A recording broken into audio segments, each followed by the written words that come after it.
దేశానికి వీరే ముందు నడిపిస్తున్నారు. ఏపీటీబీఎఫ్ అధ్యక్షులు, వారు joint general secretary ఏపీటీబీఎఫ్.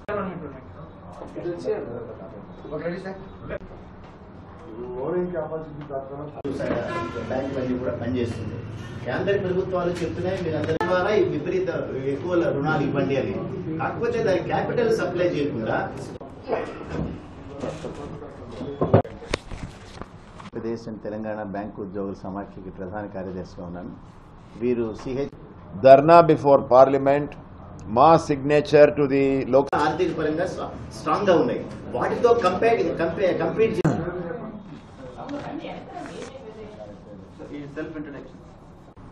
I'll speak in English, then Rambabu Garu will speak in Telugu. Good morning and nice to meet you in Visakhapatnam.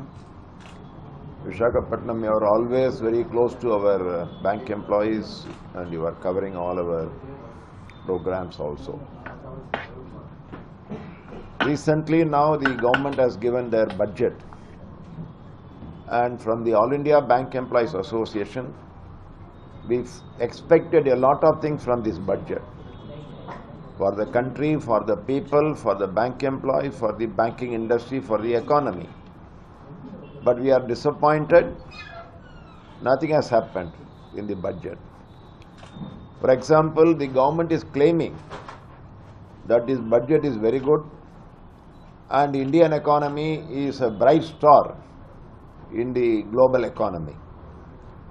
But only few weeks ago, one Oxfam report has come about the global economy, Indian economy. There it is very clearly written, and we also know, everybody knows, that the main problem in India is that growing disparity between the rich people and poor people.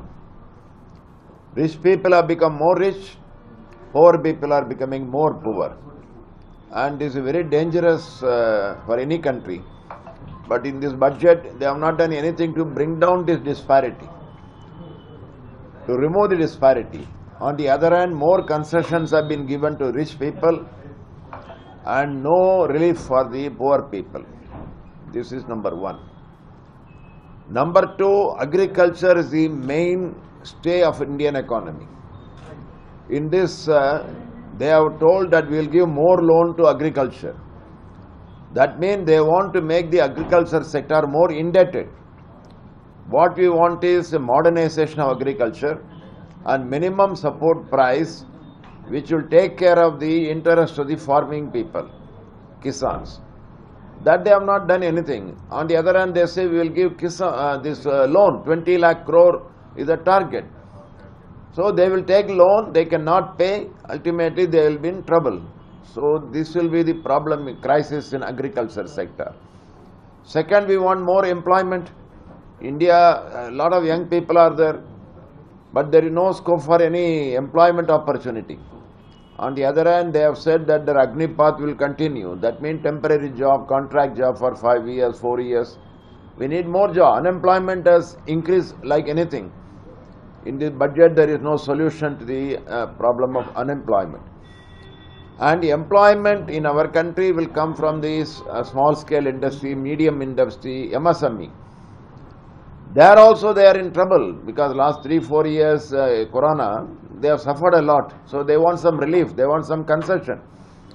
But in this budget also they are telling we will give more loan. So that means if you give loan, who will repay? MSME has to come out of their problems and create more jobs for our young people. So it is also very disappointing. Then they are telling for women, we will give some special deposit at 7.5% interest. It looks as though they are helping the women. But women are the most exploited people in our country. And they are not able to get jobs. They are not able to safeguard themselves. Every day raping, so many things are happening. And the funny part is that unless the women are able to save money, then only they will go to the bank for saving the money and interest will come. There is no livelihood at all for women. So they are in difficulty. So it is a mockery that they will do all these things. So like that, one by one, if you see, the allocation for education has come down. But India has to be a more literate country, but there is no scope for that. They have increased the budget for defense, allocation for defense. That means defense or development. We have to compromise. But what should be done? We must try to have friendly relationship with our neighbors so that we spend less on defense and more on development. So this is going to be a problem. More money for defense means less money for development. Similarly, Manrega, that allocation has not been increased. That is directly related to the rural employment. People will get some jobs. So ultimately we find nothing is there. In banks, the FMS said we are going to make some amendment to the Banking Regulation Act. What is that? They have not spelled out. But we know what they want. They have already announced 2 banks will be privatized. That means they want to amend the banking law to provide for privatization. That is very dangerous. In our country, we want more public sector banks, and we have seen the efficiency of the Yes Bank, ICICI Bank, Lakshmi Vilas Bank, etc. Bulk of the defaulters are only private corporate people. Now, if banks are privatized, the banks will be again handed over to them. They are giving more concession. We are telling stringent law to recover the money. There is one section 45E of the RBI Act which says that the customer relationship is secret. That is 1934 law. Now after that 1947 India became independent, and today banks are giving loans from people's money. Why it should be secret? That too when some fraud is taking place, somebody is cheating, why it cannot come? That one line amendment to section 45 of the RBI Act, even that is not coming in this budget. So they will safeguard the people who are cheating the banks, and they will harass the ordinary people who are taking small loans and including education loan, etc. And we are finding that the interest rate on deposit is not matching even inflation. That means the real value of the people's money in the bank is coming down. So more interest should be given, and that interest should be tax free.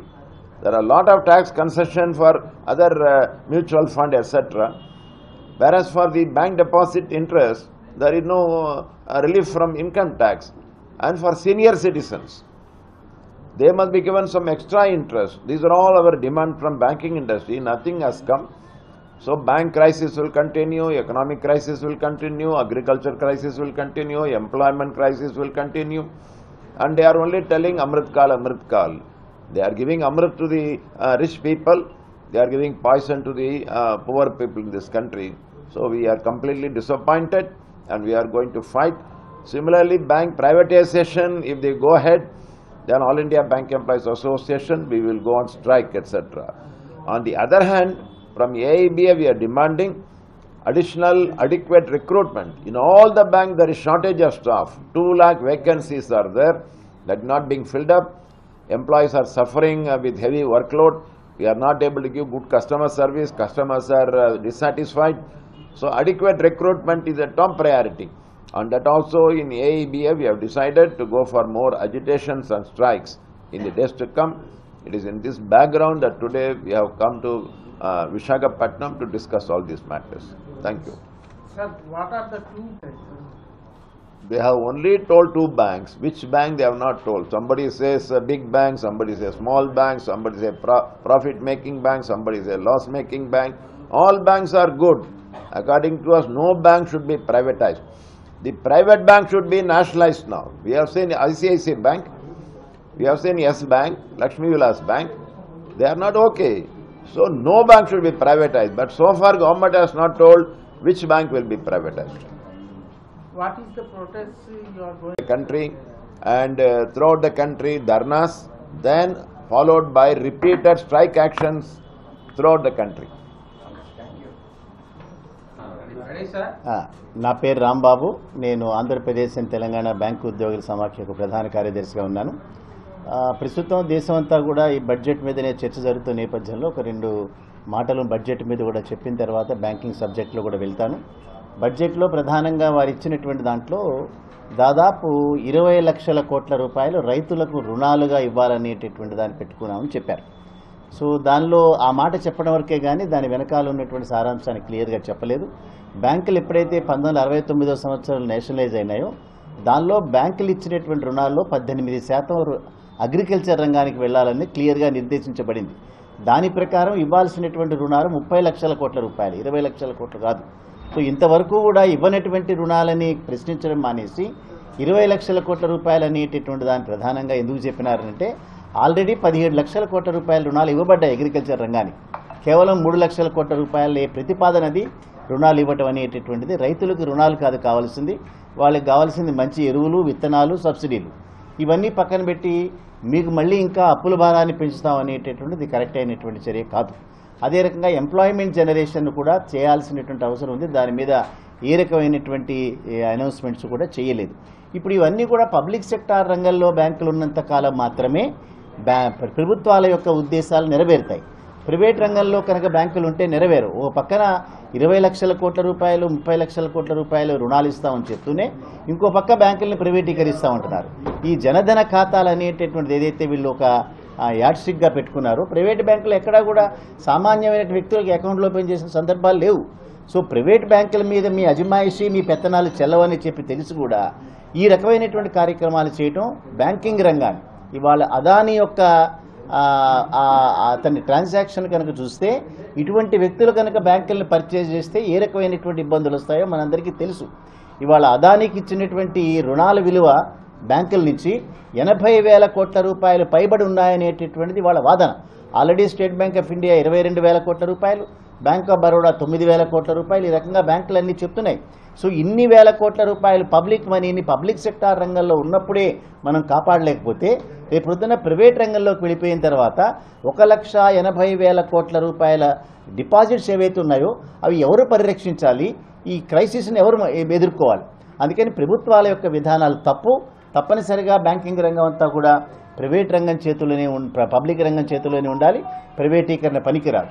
ప్రైవేటీకరణ ఎంత దూరం పోయినారనంటే ఇవాళ Visakhapatnam steel plant ఒక అద్భుతమైనటువంటి ఒక steel ప్లాంట్ని మళ్ళీ అదానీ లాంటి వ్యక్తులకి, అంబానీ లాంటి వ్యక్తులకి అమ్మాలని ప్రయత్నం చేయటం అనేటటువంటిది విశాఖపట్నం ప్రజలనే కాదు దేశంలో ఉండేటటువంటి మొత్తం ప్రోగ్రెసివ్ థింకింగ్ పీపుల్ అందరినీ కూడా అన్యాయం చేయటమే. అందుకని ప్రభుత్వాలు ఈ ప్రైవేటీకరణ విక్రయాన్ని మానుకోవాలి. ఆస్తులన్నింటినీ కూడా మానిటైజేషన్, డిమానిటైజేషన్ ఈజ్ ఒక పెద్ద ఫెయిల్యూర్ సబ్జెక్ట్. మళ్ళీ మానిటైజేషన్, దేశంలో ఉండే ప్రతి ఆస్తిని అమ్మాలనేటటువంటిది అంతకు మునుపు అందరూ ప్రభుత్వాలు కానీ ప్రజలు కానీ కూడబెట్టినటువంటి ఆస్తులన్నీ కూడా ప్రైవేటు వ్యక్తులకి ఇద్దరు దేశాన్ని అమ్మటం, ఇద్దరు దేశాన్ని కొనటం, ఈ రకమైన కార్యక్రమాలు దేశానికి మంచిది కాదు. అంచేత విశాఖపట్నం స్టీల్ ప్లాంట్ ప్రైవేటీకరణని all India bank employees association చివరి వరకు తుదికంట వ్యతిరేకిస్తోంది. దానికి కావాల్సినటువంటి కార్యక్రమాలన్నీ కూడా ఇక్కడ యాజిటేట్ చేస్తున్నటువంటి వాళ్ళ వెనకాల వెళ్తాం. వాళ్ళు సమ్మెల్లో వెళ్తే మేము కూడా సమ్మెల్లోకి వెళ్తాం.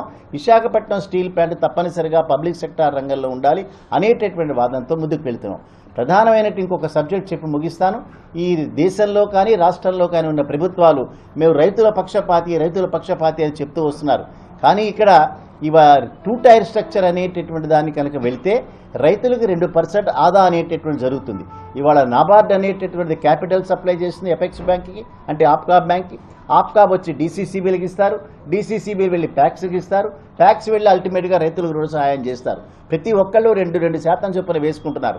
ఒక టైర్ కనుక తీసేసి నబార్డ్ ఇచ్చినటువంటి రుణాన్ని అపెక్స్ బ్యాంకు వాళ్ళ యొక్క బ్రాంచుల్ని డీసీసీబీలన్నీ కూడా వాళ్ళ యొక్క బ్రాంచులుగా కనుక చేసుకుంటే 2% రైతులకు ఇచ్చేటటువంటి రుణాలని ఆదా చేసుకోవచ్చు. అది పక్కన పెట్టి 2 తెలుగు రాష్ట్రాల్లో కూడా వాళ్ళ యొక్క పొలిటీషియన్స్ని అకామిడేట్ చేసేటటువంటి పద్ధతిలో రిజర్వ్ బ్యాంక్ ఆఫ్ ఇండియా చాలా క్లియర్గా చెప్పింది. 2 టైర్ స్ట్రక్చర్కి వెళ్ళటం వల్ల మాత్రమే దేశంలో ఉండే రైతాంగానికి ఉపయోగకరంగా ఉంటుందని. 15 రాష్ట్రాలు ఈ దేశంలో 2 టైర్ స్ట్రక్చర్లోకి వెళ్ళినాయి. కానీ మన 2 తెలుగు రాష్ట్రాల్లో దురదృష్టవశాత్తు వెళ్ళటలేదు.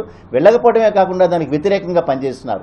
అంచేత ఈ విశాఖపట్నం నుంచి మేము డిమాండ్ చేస్తున్నాం, రైతులకి 2% వడ్డీ ఉపయోగకరంగా ఉండేటటువంటి 2 టైర్ స్ట్రక్చర్లోకి రాష్ట్రాలు వెళ్లాల్సిందే.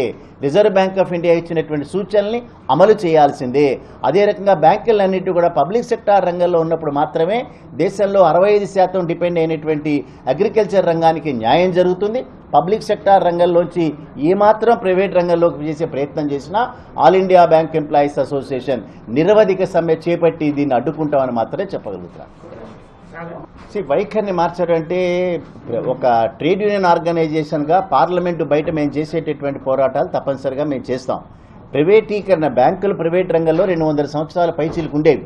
69వ సంవత్సరంలో బ్యాంకుల జాతీయకరణ అయినప్పుడు ఈ ప్రభుత్వం యొక్క పాత్ర లేదు. జాతీయకరణని వ్యతిరేకించినటువంటి ప్రభుత్వం. అటువంటి ప్రభుత్వం ఇవాళ ప్రైవేటీకరణ చేస్తామని అంటే దేశంలో ఉండే ట్రేడ్ యూనియన్ సంఘాలు ఏవి ఊరుకోవు. తప్పనిసరిగా మా శక్తి మేరకు ఏ రకంగా డెమోక్రటిక్ పోరాటాలు చేయాలో అన్ని పోరాటాలకి మేము సిద్ధంగా మాత్రం ఉన్నాం.